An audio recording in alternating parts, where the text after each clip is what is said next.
Bite bite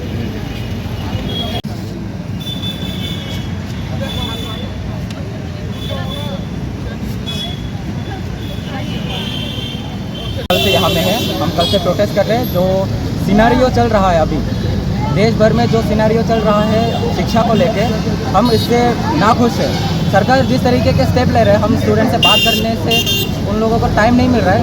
हम क्या चाहते हैं, सरकार आके हमसे बात करे ना, हमारे इश्यूज़ के बारे में बात करें।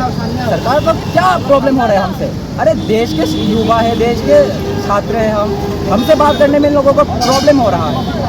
बस इन लोगों के पास टाइम है बैठ के चाय पीने के लिए, आम की चुस्की खाने के लिए। भाई इन सब के लिए टाइम है, लेकिन स्टूडेंट से बात करने के लिए अपना टाइम नहीं है। बस इससे हम नाराज़ हैं सरकार से, इसीलिए हम यहाँ में आज जुड़े हुए हैं। फिर से कल से हम यहाँ में थे और हम ये प्रोटेस्ट जब तक चालू रखेंगे जब तक हमारा एजुकेशन सिस्टम ठीक नहीं हो जाता और धर्मेंद्र प्रधान का रेजिग्नेशन मिल नहीं जाता।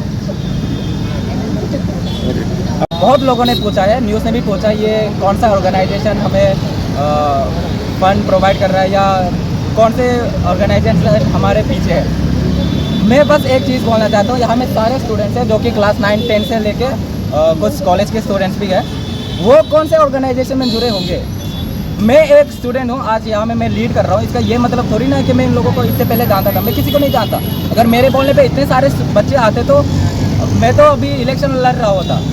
ऐसा नहीं है, मैं इन लोगों को इससे पहले कभी जानता भी नहीं था। मेरे बोलने पे ये नहीं आए हैं, ये अपने मन से आए हैं क्योंकि ये लोग सरकार से नाराज़ है, सिस्टम से नाराज़ है। जब तक ये सिस्टम ठीक नहीं होता हम ऐसे ही ये आंदोलन चालू रखेंगे। आपका नाम?